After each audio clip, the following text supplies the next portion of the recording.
Instagram friends. Hi. It's been a few minutes since I've been here. So how's your New Year's? 16 days in, Happy New Year's.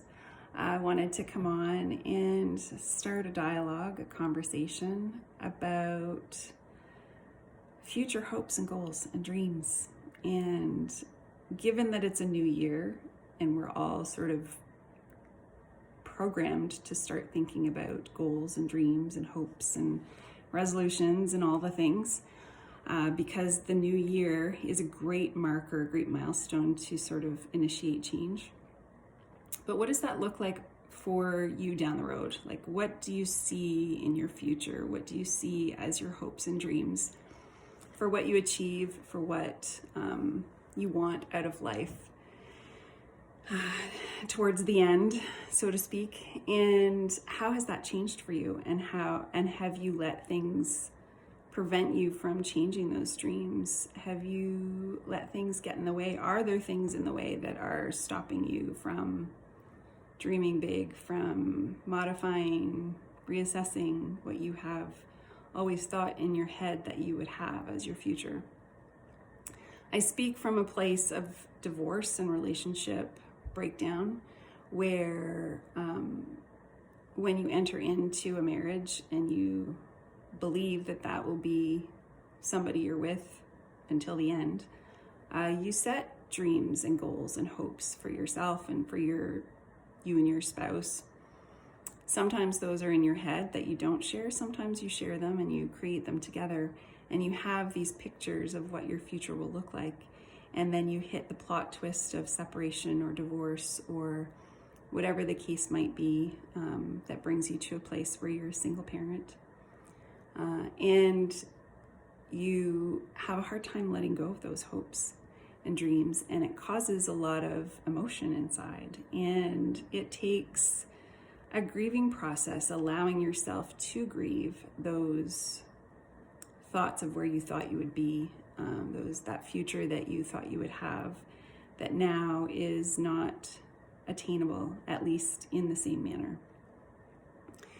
And in order to reset and set new hopes and goals, which gives us a huge shift of energy and a huge motivation to move forward in a positive way, in order to do that, we have to let go. And how do you do that?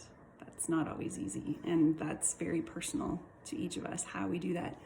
But I think a big piece of that is to sit with the reality that we have to grieve, and we have to let those emotions and those feelings flow over us and through us in order to move through it. Find yourself somebody that you can talk to through this process, somebody that will support you, somebody that will love you through it, hold your hand, let you cry on their shoulder, whoever you need. If you need a group, if you're a single mom, we have a group for you, and I'm more than happy to discuss this further with you. The link is in the bio, but reach out if you need somebody, and just know that you'll get there. You'll get to a place where you will let go of that, and that will open up so much energy and so much insight and awareness of what your new future hopes and goals can be. And I think part of what I want to talk about and initiate today is to just encourage you to dream big again. A relationship is amazing if that's what you want and that's what you're in and that's what you're grieving. I'm very sorry. I truly am. My heart goes out to you. I know that feeling. A relationship shouldn't make the dream. A relationship should enhance and add value to the dream.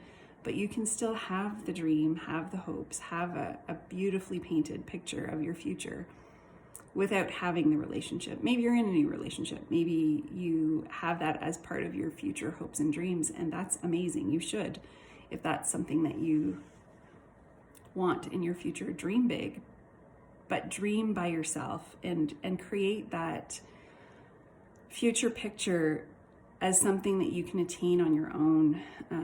Make it about the other things, and let the relationship come to you if that's, the piece that you're grieving the most. I hope that makes sense. I hope that encourages you to do a little reassessment of your hopes and future goals and dreams. And I want you to dream big. I think sometimes too, when we're on our own, we tend to keep things small. For example, I had it in my head shortly after my divorce that I didn't want to own a house again without a partner, because it's a lot of work, and financially sometimes it's not something that you can do on your own.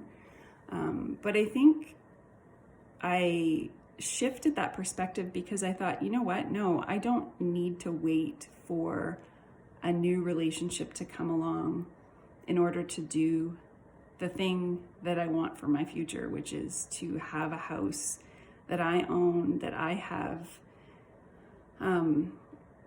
the chance to govern, so to speak, and make decisions about. I want that for my kids. I want to create a home for them and have a base for them that's permanent. So that was me. That was my personal one. That doesn't mean that it's necessary or necessarily part of your future hopes and dreams, but that was a realization that I came into a few years after my divorce, that I'm like, this has to change. I can't have the relationship be attached to the hope and dream. I have to have the hope and dream, create it, and have it attainable without the relationship piece. And so that's just an example. Hopefully it gives you a little bit better of an idea of what I'm trying to say.